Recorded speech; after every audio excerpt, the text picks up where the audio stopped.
whatever activity one is giving to. There is this distinctive sense of presence, awareness. And when Kundalini is active, truly active, it's not that difficult, but it's still required, because the propensity for our awareness, in this case, in the modality of the seer, seeing and seen, to get lost in the experience. And what is it to get lost in the experience? It's to get lost in the object. Subject drowns in the object, in the objectivity of experience, in the objective sphere of experience. Whereas what's important here is to maintain the subjectivity of the experience. In other words, one is constantly in the presence of being the one who is experiencing it.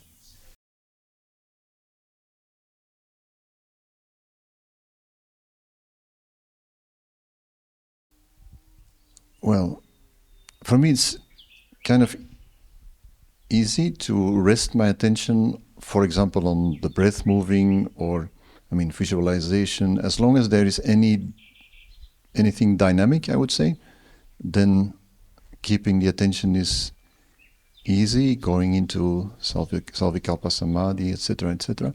But what I observe, and it's very peculiar, is that at the time that I'm trying to rest my attention on one point, and I'm assuming that one-pointed awareness is not named accidentally like that. So when I'm not like trying to focus or anything, but just like gently resting my awareness somewhere, tip of the nose, any point of the body, any object basically. What I observe is that within 5 seconds, it's impossible basically. So questions are: what is actually one-pointed awareness? What is happening when I have this experience that it's impossible to rest my awareness in one point? Maybe also, well, what makes sense in terms of cultivating one-pointed awareness? One-pointed awareness is spoken here not with regard to placing awareness on any particular point. One-pointed awareness simply represents here the ability to remain aware, not aware that awareness is placed on a particular point of where the attention then flows, but being aware in all circumstances. And this is only in relation to the one where there is already fully awakened life force, because it's impossible otherwise. It will be a wishful thinking. This would be all within the same category as trying to maintain mindfulness throughout the day. The intention is there. We set that intention to be mindful, but we will be mindful only as long as we remember that that's what we ought to be doing, and then the objective field of experience will take us over.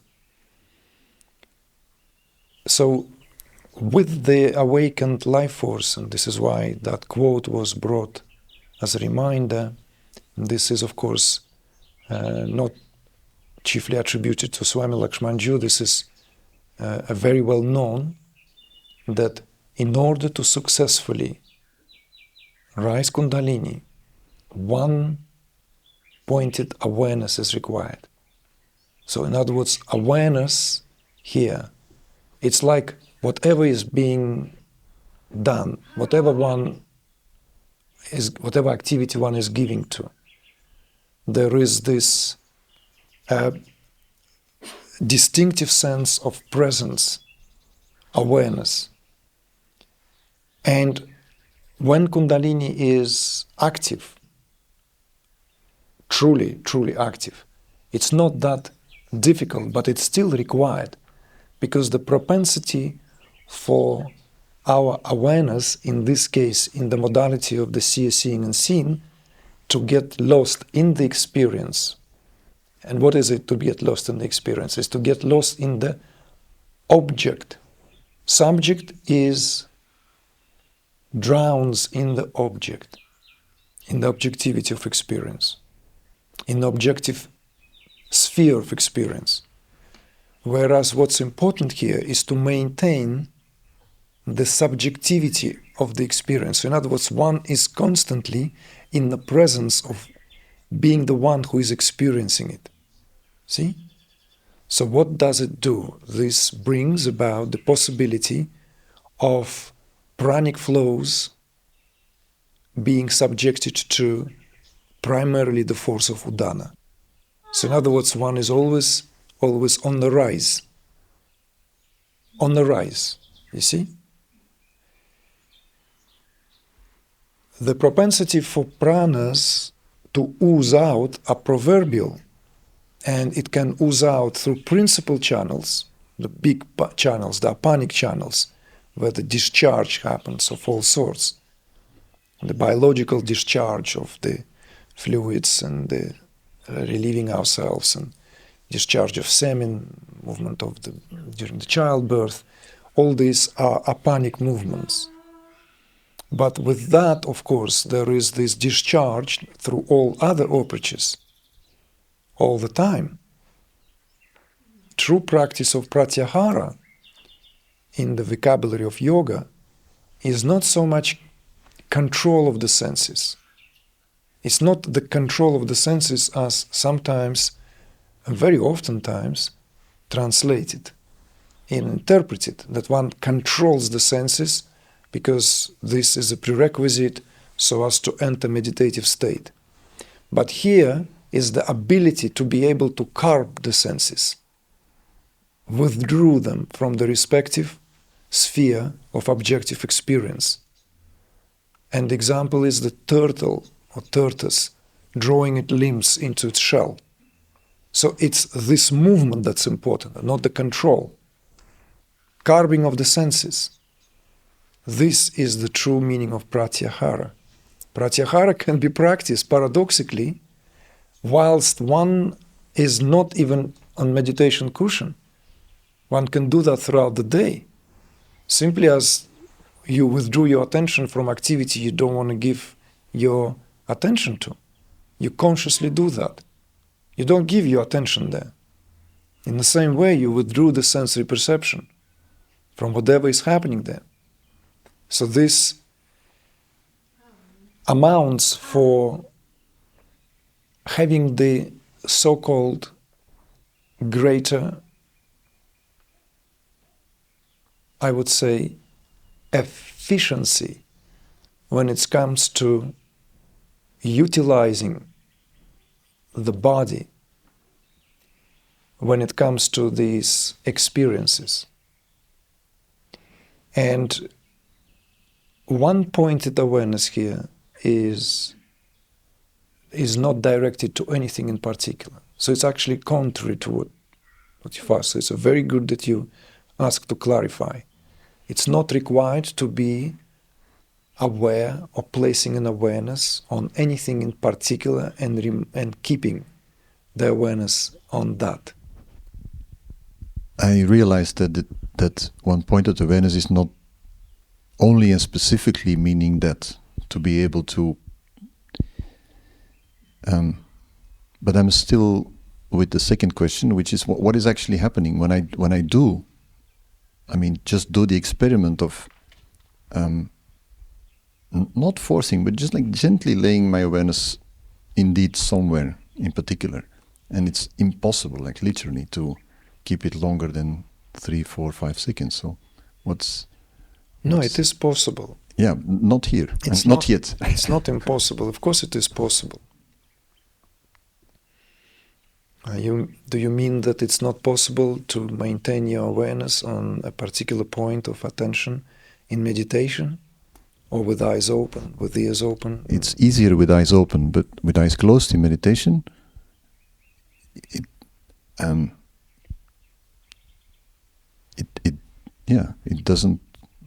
just doesn't work yet. It's like if you turn two magnets the other way around and you bring them close, it goes like right. So let me ask in turn. So when you place your attention on breathing, right?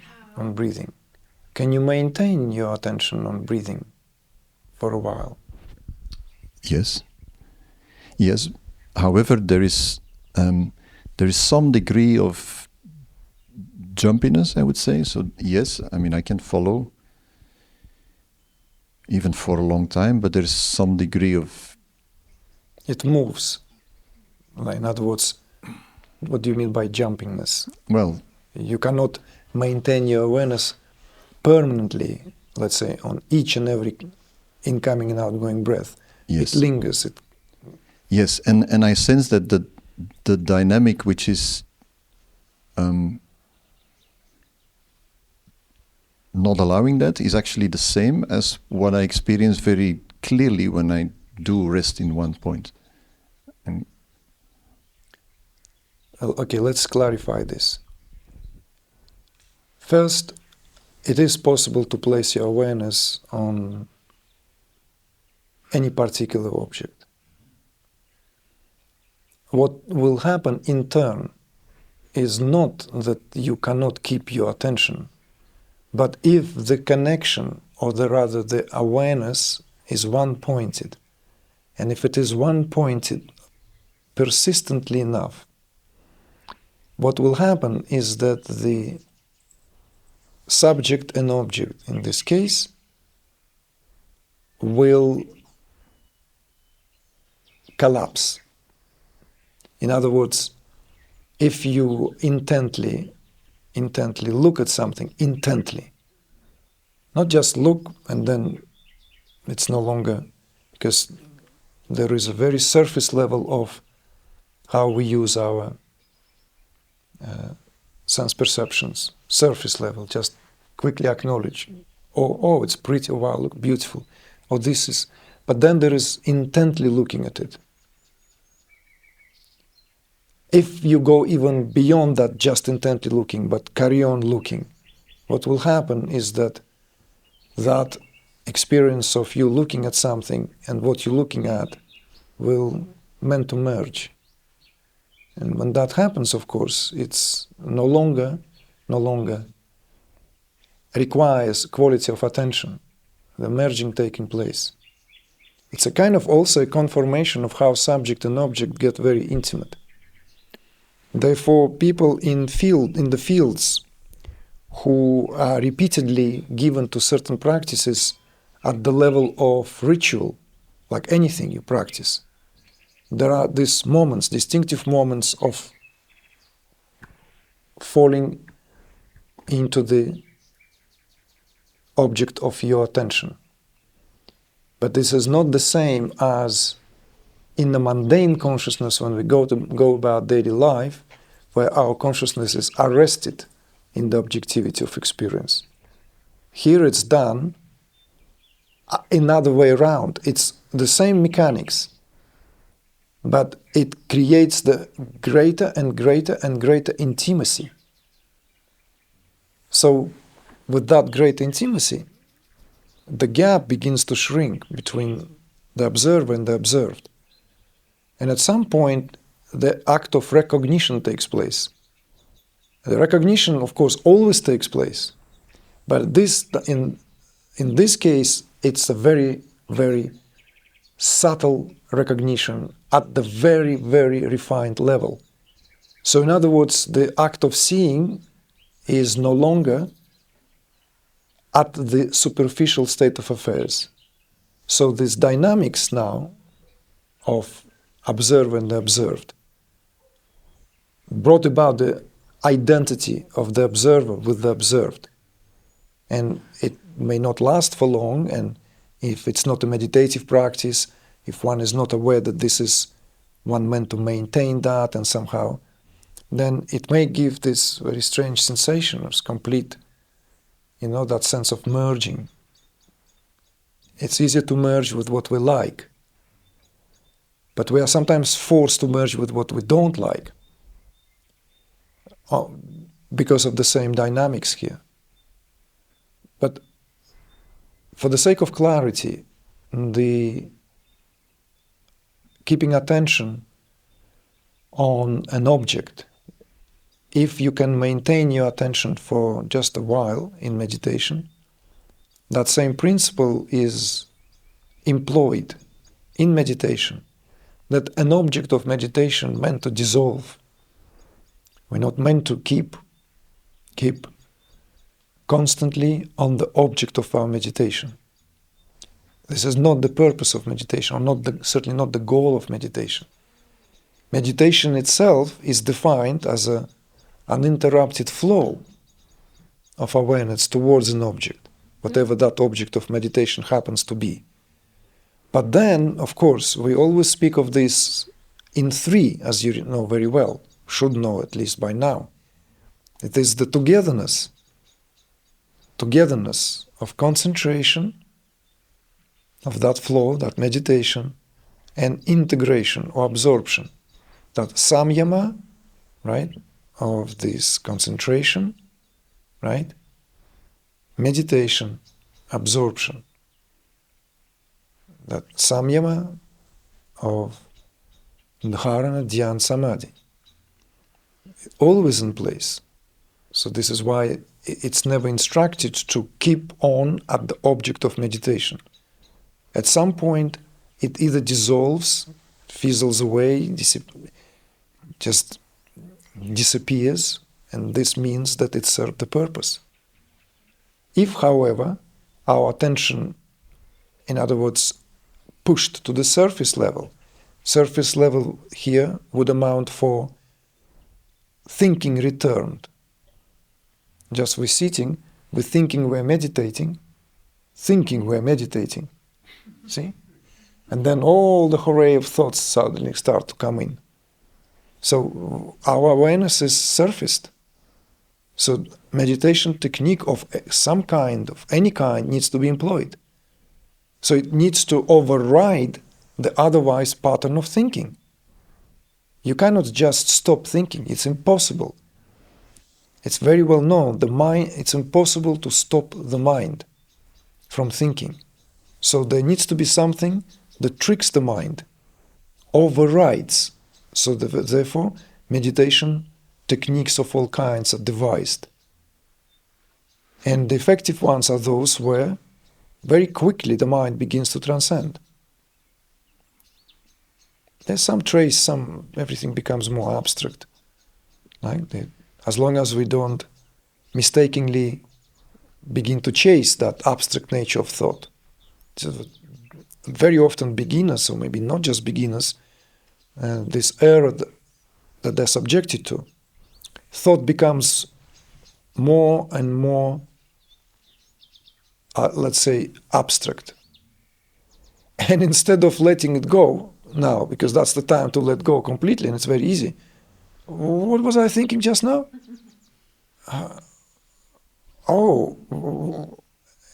In no time it's popped back to the surface. You want to know what you're thinking about? You'll be thinking aplenty in a second. So the experienced meditator is a diver of sorts. So it knows that there are these little, things become more abstract, bring it on, more abstract, you leave it behind. So with that, the methodology used, the object of meditation, would also begin to get dissolved.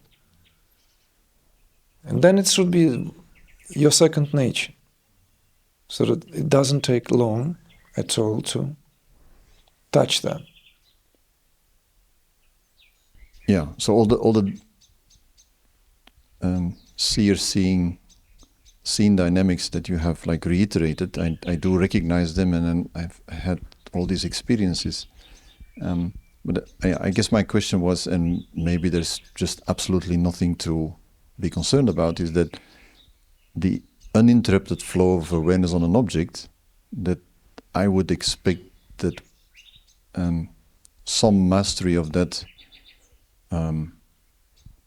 is relevant, and this seems to be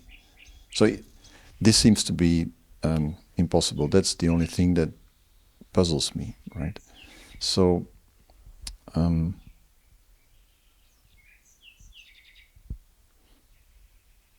because of course, yes, quite soon in meditation we don't sustain the attention on the object, but what I'm describing or experiencing is something very sudden. So there is an attempt at a continued uninterrupted flow of attention, and then this gets like severed. And what happens when it gets severed? Well, it gives this sense of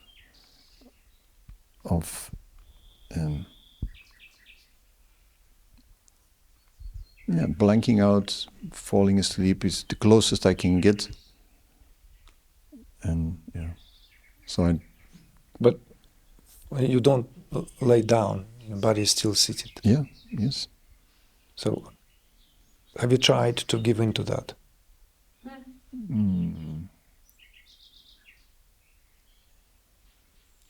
Not intently, no. Have you tried to give in to it unintently?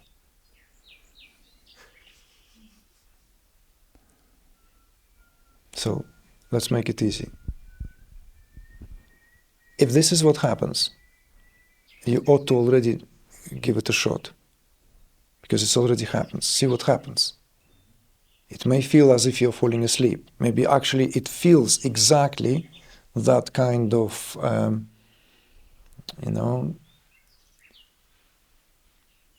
motion, kind of, when you are in a car with someone and you're not driving, and you're nodding, right? And you can afford to. You're not driving. You can just relax.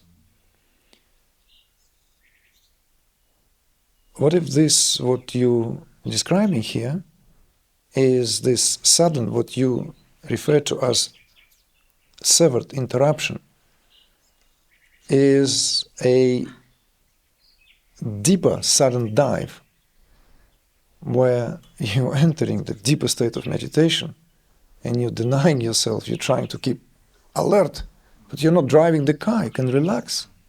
If you were driving the car, then this nodding is not allowed. Pull on the side of the road, take a nap. Driving like that is dangerous. But if someone next to you driving well, okay, you can even tell them, do you mind if I'll take a nap? And surely if they're not themselves really falling asleep, yeah, go ahead, I'm cool. So in the same way, right, someone is driving, don't worry. Just give yourself to that what already is. You will discover a lot of ways of how you can enter the meditation. Sometimes samadhi can happen in a blink of an eye. There's nothing. We cannot limit awareness. We cannot limit the capacities. See? And also you had to be attentive, because we spoke about how in Trikashaivism, samadhi itself is viewed in its very intimate connection. In fact, it's another state, similar to the deep sleep. Similar to deep sleep. See? So the symptomatology, the feeling of falling into samadhi is not dissimilar to falling into a deep sleep, transgressing even these rooms where the dreams take place. So you might be actually sitting on a pericarp of very quick entrance into samadhi, but you keep yourself preventing from it because your mind somehow, somewhere, still tries to interpret what you should be doing, post factum and the moment. Yeah, that might very well be, yes. Could it be? Yes, definitely.